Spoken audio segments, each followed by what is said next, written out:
Let's clear some things up first. When I comment on Issa, I'm commenting on Issa the character, not Issa Rae the actress who plays Issa. So when I say Issa's not a catch, because she's not, I'm talking about the character, not the super talent creator of the show. Y'all complaining about the lack of condoms on the show should really be happy Issa Rae cares about her audience, because y'all low-key are annoying. This is a primetime show on HBO. HBO loves a sex scene with tits and dicks out. Issa has mentioned in interviews that they push for sex scenes. Fortunately, we've gotten the sex scenes without the dicks flopping around everywhere, unlike one Game of Thrones. Which means there's always a jump cut, because this ain't a porno, and I don't need to see Jay Ellis slipping a condom on his ding-a-ling to get the point. You know, Insecure is not meant to parent the grown audience it caters to. I'm not looking for sex education in the 30-minute episodes. I would actually prefer an extra 30 minutes in the episode rather than seeing somebody put a condom on, but okay. And lastly, I understand, I overstand that things are done for the sake of storyline. To be honest, Insecure is a show about like nothing. Just like any other white mainstream sitcom, it's meant to reflect us regular ass people, us black folk, us black women, us black friendships, and it does it so damn gloriously that a review sounds more like we're talking about these people as if they're real.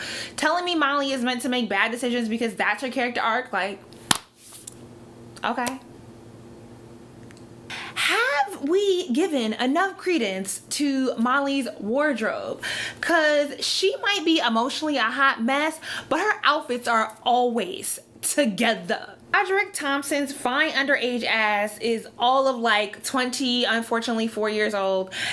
Damn shame that he's that fine and that young and that I was born in 85, much like the characters on this show. It's a damn shame how he curved it out of Issa. He's still fine though. Issa does look different with braids, like completely different than that style she was rocking at the Kiss and Grind party. I'm actually not too keen on the style she was rocking. It gave me all types of like melodies. Okay. Who buys Kirkland brand alcohol? You know there is an age. Is it even an age limit? It's more like a spectrum. When having Kirkland brand liquor in your home is plausible. Like, okay, I won't judge you too much. I'm still gonna judge though. When you broke and in college, and when you in what I would like to call the Oprah consumer bubble, the over 50 crowd that actually pays attention to what the ladies on The View be talking about, basically my mama. Like, I can see my mother buying Kirkland brand alcohol. She probably do already. But Kelly's sheep behind tried it. This press to be a performative thought Issa is annoying. It is so overdone and doesn't well wear on her at all. Like, it was just grating my nerves this whole episode. Also, stop shaming women for wearing Fashion Nova. I mean, I know what you mean, but they jeans fit really well, so let me live, bro. Lawrence doesn't have any friends. I mean, he got the light-skinned house cat, but compared to Issa, where she has the crew, all Lawrence has is his hilarious house cat of a friend, Chad. Now, Chad is funny, but he is of no emotional support, and Lawrence is just lost and desperate and a mess and probably depressed and needs to see a therapist. That boy needs some help. I don't understand how he came up out of Georgetown in Washington, D.C. without a network of male friends. I mean, I went to GW and then I went to Howard, got him all around, but I distinctly remember the black men at Georgetown getting mad love from all the schools in the area. That cop scene wasn't an indictment on the weight of Lawrence's emotional state. I think I was supposed to feel something. You know, no, I did feel something. Let me just dig in my back pocket and find that feeling real quick. Old suburban ass white girls with a 1994 Blossom get up on really convinced Lawrence to cancel on his friends and let this girl sit her pussy on his face. Like, bruh, that's so this guy said, oh my gosh, that was so nasty. Like, why you do that? Ooh, you supposed to have prostitute sex. You're not supposed to kiss him in the mouth. Like, no, not the first time. You know what you're trying to do. No. He went from Tasha to that, and then he couldn't even keep his shit up for the experience. That was so assless anyway. There were condoms on the dresser for all you PSA haters out there. Did you peep it? They were magnums. But yo, Lawrence was beat out by a nigga named LaMarcus. My homegirl told me you gotta fuck a hood nigga and a fat nigga at least once in your lifetime because it's just supposed to be something extraordinary, extra special. And I guess, you know, if we're gonna assume based on the name LaMarcus, probably hood, and was able to keep it going after coming and busting another one and going to the next and just boom, boom, boom, boom, boom. I mean, that is actually a skill though. So I guess she might be onto something. May she rest in peace, bruh. I do think it was noble that Issa mustered together that awkward apology. Was it an apology? Was it like really a selfless moment? Like what? Like, I feel like she actually owned her shit. Because at first I was like, why the hell was she saying anything to him if she had nothing to actually say to him? She just tripped over her words so much. And she finally got into her groove. And I was like, oh, okay. I guess in an awkward way that was like, you get like a half a point, girl. But I do appreciate that, you know, because I thought what it was going to be was that she was going to see Daniel, she's going to trip over her words, and then she's either going to be in his face or be consumed with him the whole time he was there. And it did, I mean, I think it was like an honest interaction, like someone who you've had that experience with. You're gonna cross visual paths, but she knew to keep it moving and let him do his thing, and you know she could do whatever her awkward thing is, like get curved by Felix. Brother Thompson still fine though. I have to say that every time. So Molly with the Delta's man Dro out here playing like he's married to Robin Dixon from Real Housewives of Potomac, who is actually a Delta. That's so funny, bruh. Someone last week mentioned that they think that Molly has a colorism issue and that she only is attracted to light-skinned men. And I think you might be onto something, because I don't really see it for Dro. He just looks so, I said it last week, he gives me aloof in the face though. So open relationships are a thing. I know people that practice them. I have friends who have participated in sexual relations with people who are in open relationships, or were just in I don't even know if I would call it polyamorous, in that they and their significant other who they were married to enjoyed having a third person in the bedroom. Swingers, that's the word for it. Swingers. So open to swingers.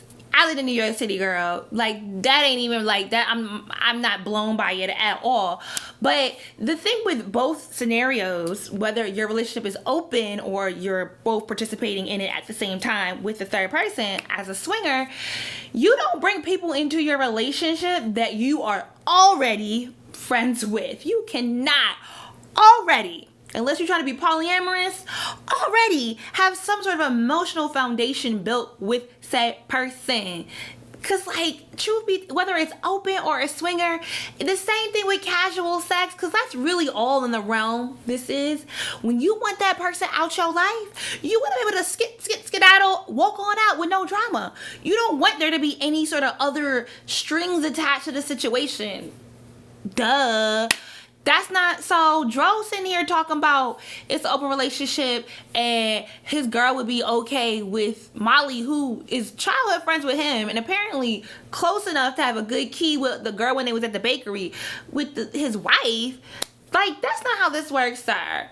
And Molly would absolutely be playing herself by investing her energy into a sexual relationship with a homeboy who is married, because literally all you are in this scenario is a sexual objects. Like, I don't even know why Molly would, I don't want to say it's the money, because I don't believe that people who participate as a third party are less than people, but they are participating in it because that's all they want right now and they enjoy it and they know what they're getting into, versus someone like Molly obviously wants to be in a relationship, like wants to be married, wants something more, wants ownership of her relationship status.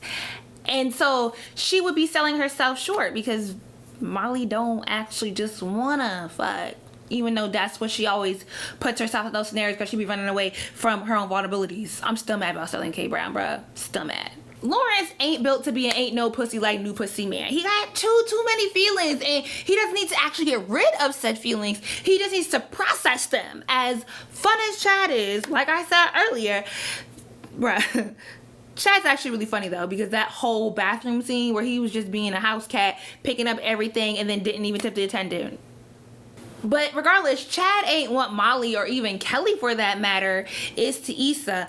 And he's just gonna hurt himself. Lawrence is just gonna hurt himself and others if he keeps on like this. Like him in front of Issa's apartment. I don't know, what was he planning to do?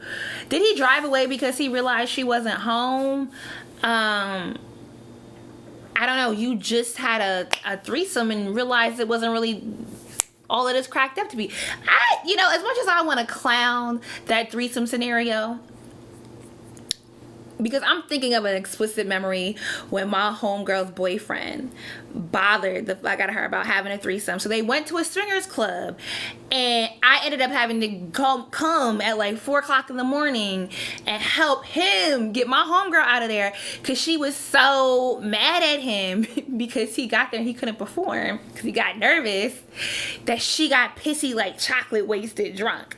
And so I know from a fact, I myself have never participated in a threesome, but from the most part, I don't know that I know anyone who has like really successfully made it through one. I really personally view threesomes as a thing of like fascination and fantasies, and then when it comes down to practice and praxis, it don't really go as smoothly. You know what I mean? Lawrence really dipped in that pond, made some poor choices, and I don't want to run it back to Issa though. Like, I really at this point feel sorry for Lawrence. Him and Issa getting back together is a disaster waiting to happen, and I really hope that's not where the story progresses to, because Issa needs to get over her selfishness and Lawrence needs to be able to process his emotional self. Whew, they both got issues, and I just don't think them getting back together is going to resolve any said issues. I do absolutely enjoy how Lawrence's character is exposing how many trash, mediocre men I know in real life, and a lot of them are married, taking up for Lawrence's lost ways. Whew! What a blessing it is to be single in this moment. Girl, when I be scrolling through my Facebook timeline, I be like, but you are a husband, and you were capable. Oh, okay. I guess you're still at 443. Y'all. Jesus, y'all, why did I think that Kelly was about to throw up at the table? Woo! I'm so slow. I thought she was drunk, and then I played it back. Well, I watched each episode twice. That is so trifling, but he licked his fingers at the end. Issa with Daniel doesn't make me as irritated as it did last season. I think they both handle themselves well this episode. I don't need them to be together, but his upper lip or lack thereof doesn't bother me as much this season. I think, you know, I was actually like, oh, okay, when she got up and took her little waffle over there and sat down next to him because she just wanted to have a conversation with him, and he seemed welcome to it. Now, I don't date Kappas, so tread lightly, girl. I still just, you know, for me, I think the thing is, like, I'm so adverse to seeing any of these characters connect intimately, relationship-wise, with one another. It's because I just think they all independently really need to take we all out here repeating Sister Maxine Waters talking about reclaiming my time, as in, I don't want anybody to waste my time, but in order for us to not want anyone else to waste our time, we also have to make an actual effort to not waste other people's time. So what does that mean? And I got a whole video about this from like 2 years ago.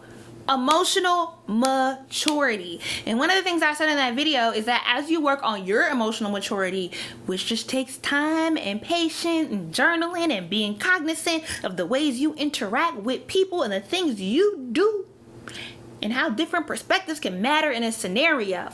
It's just being critical, having critical thoughts, you know, taking your time with it.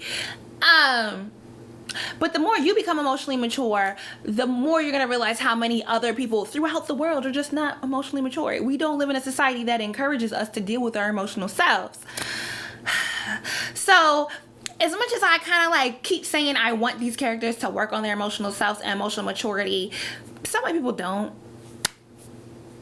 You know, and if the show's going to be honest, people are going to get back together and I'm going to have critiques about it because they not emotionally mature enough to be together. But folks are going to get back together, or folks are going to hook up, because that is what happens in real life. And people just, I guess, you know, progress to a point of emotional maturity or just put up with it. I don't know what folks be doing. That's not the life I'm trying to live. So I don't. But let me know in the comments down below, what were your thoughts on this episode? I personally thought it was a very funny, and it was, I think the title was so apt because it did feel like very LA, like Kiss and Grind, which I've been to before, is a very LA party. You just saw a lot of LA kind of specific moments in the episode. I have a question though. Is this season, did they drop the Drake references? Is it not happening again in season 2? Y'all know I don't listen to enough Drake to be knowing. So if I missed a Drake reference, let me know in the comments down below. And let me know, what do you think about open relationships? And how do you feel? One, do you feel that Dro is even being honest? And two, how do you feel about Molly crossing that line? I really hope she just, girl, I'm hoping for a lot, but you know how it go. Let me know in the comments down below. Make sure you thumbs up this video. And if you're new here, girl, hit that subscribe button. What you doing? What you waiting on? Deuces.